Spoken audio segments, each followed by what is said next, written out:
নমস্কার, গুরু কৃপাহি কেবলাম। আজ আমি আলোচনা করব অনন্ত কালসর্প যোগ জাতক জাতিকাদের কখন হয়, এই যোগের প্রভাবে জাতক জাতিকাদের কি হয় সেই নিয়ে আমি বিস্তারিত আলোচনা করছি। জন্মকুণ্ডলিতে রাহু লগ্ন, রাহু যদি লগ্নের ঘরে থাকে তখন অনন্ত কালসর্প যোগ হয়। ধরে নিন বৃশ্চিক লগ্নে রাহু বসে আছে আর কেতু বসে আছে বিষর ঘরে। হ্যাঁ, আর বাকি গ্রহগুলো বিষ, মিথুন, কর্কট, হ্যাঁ, সিংহ, কন্যা, তুলা, এই সব একদিকে 180 ডিগ্রির মধ্যে বসে আছে। বৃশ্চিক লগ্নে যদি রাহু থাকে, অর্থাৎ আমি একটা উদাহরণস্বরূপ বললাম, তাহলে কেতু থাকবে বিষর ঘরে।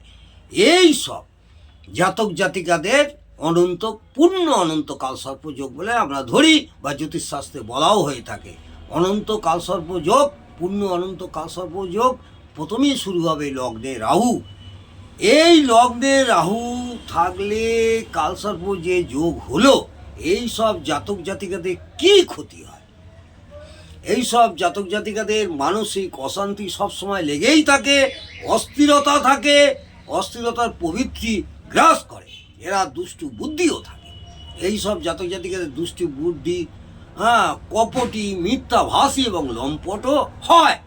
এইসব জাতক জাতিকারা সাধারণত অনেকটা লম্পট স্বভাবে হয়। এরা প্রায় ষড়যন্ত্রে নিজেদের লিপ্ত রাখে, প্রায় নানা রকম ষড়যন্ত্রে নিজেদের লিপ্ত রাখে, এবং কোর্ট কাছারি তাদের কার্যক্ষমতা অনুরূপ বাঞ্ছিত সফলতা লাভ করতে পারে না। কোর্ট কাছারিতে নানা রকম পরিমাণ ক্ষতির সম্মুখীনও হয়, নানা রকম আইনি ঝামেলাও জড়িয়ে পড়ে। এই প্রকার জাতক জাতিকারা তাদের সফলতা যে করবে সেই দিকেও তারা লাভবান হয় না।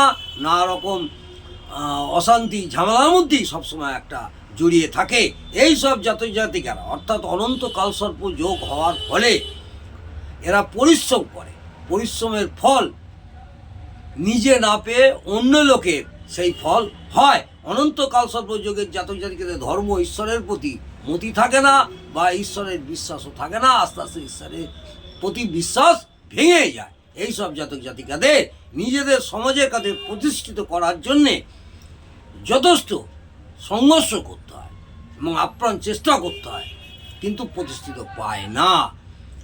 এই সব জাতক জাতিকদের বৈবাহিক জীবন ও দাম্পত্য জীবন চাপা উত্তেজনাপূর্ণ হয় এবং দাম্পত্য জীবনে সুখ হয় না।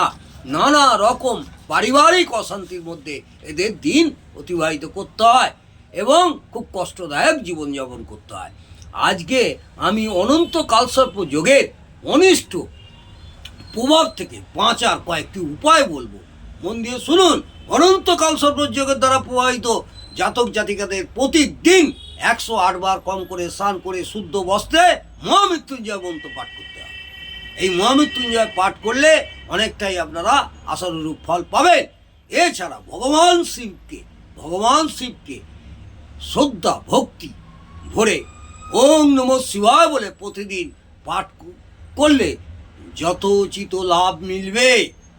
এবং বেলপাতা গঙ্গা জল ঢেলে শিবকে শ্রদ্ধা ভক্তি ভরে শুদ্ধ বস্ত্রে স্নান করে প্রত্যেক দিন, যদি সম্ভব না হয় কম করে সোমবার দিন হলেও ভগবান শিবকে ওম নমঃ শিবায় 108 বার বলে প্রতিদিন আপনি ভক্তি ভরে পুজো করবেন।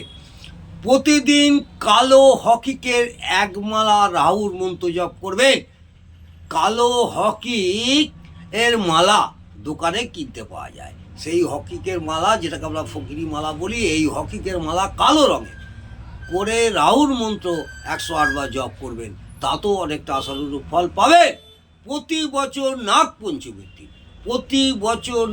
পঞ্চমীর দিন ব্রত রাখুন এবং যথোচিত দান দক্ষিণা করুন এবং সর্পকে দুধ পান করান। সম্ভব না হলে সাপুরেদের দুধ খাওয়াবার পয়সা দিন, সাপকে দুধ খাওয়াবার পয়সা দিন এবং দান করুন। কালসর্প যোগ শান্তি যন্ত্র বাড়িতে স্থাপন করুন। কালসর্প শান্তি যন্ত্র কিনতে পাওয়া যায়, তাকে বাড়িতে স্থাপন করুন। তার সামনে প্রতিদিন শান্তি পাঠ করুন, দেখবেন তাতেও যখন সময় পাবেন তখন শান্তি পাঠ করুন, তাতেও আপনারা কালসর্প অনন্ত কালসর্প যোগ থেকে অনেকটাই মুক্তি পাবেন। এছাড়া যথা বিহিত নিয়ম অনুসারে ভালো লোককে দিয়ে কালসর্প যোগ শান্তি পুজো করান, যোগ শান্তি পুজো করান, যজ্ঞ করে অথবা দলবদ্ধ হয়ে সম্মিলিতও পূজা করতে পারেন, তাতেও আপনাদের আশানুরূপ ফল পাবেন। লাস্ট আমি বলবো 11টি শনিবার শুদ্ধ বস্ত্রে স্নান করে পরপর, গ্যাপ দিলে হবে না, পরপর 11টি শনিবার অসত্য গাছ ও পারদ শিবলিঙ্গের উপর ভক্তি ভরে জল ঢালুন এবং আপনার মনস্কামনা জানান, তাহলে দেখবেন আপনারা অনন্ত কালসর্প যোগের অনিষ্ট প্রভাব থেকে অনেকটাই মুক্তি পাবেন। নমস্কার, জয় মা তারা।